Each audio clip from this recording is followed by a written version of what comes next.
Pulling my truck into the already crowded driveway, I glance at the clock on the dash and curse.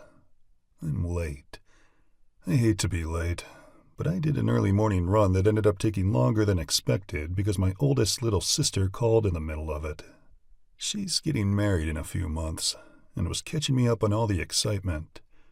Her words, not mine. Not that I'm against the union of marriage, but in my line of work, it's hard to find a woman who wants me for the man, not the quarterback. Is it too much to want someone who wants both? So yeah, I spent an hour on the park bench talking to my little sister. By the time I got back to the house to finish my workout routine, it was later than anticipated.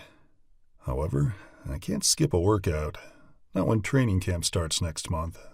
I spent a lot of time at my parents' place in Jackson, Tennessee, which is 2 hours from here during the off-season, and my mom and aunts fed me too well.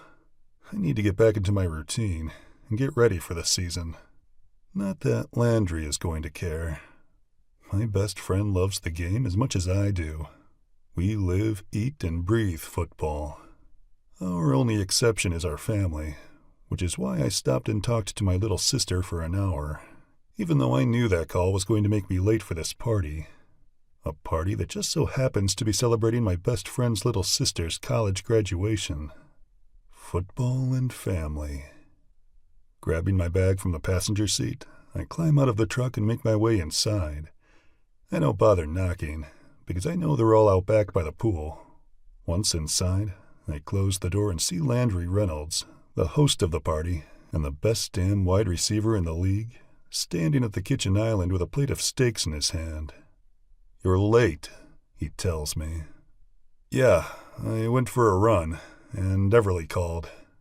I ended up talking to her on a park bench for an hour." Landry grins. "Wedding talk, I'm sure." I nod.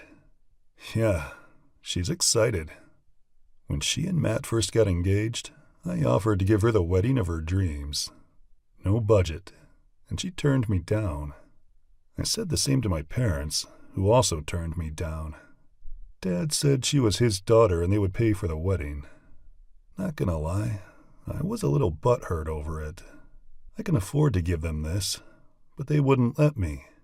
It wasn't until Everly sat down with me one night in our parents' backyard with a small fire blazing between us that I understood. She said to them, 'I'm just Knox.' She said that my offer was generous, and she loved me for offering, but she didn't want a big day that her brother paid for. She wanted her dream wedding. It turns out her dream wedding is in our small hometown, right where we grew up. Everly described it as intimate, as she listed every detail that night by the fire, and I could see it. I kept the offer on the table, but knew she would never take me up on it.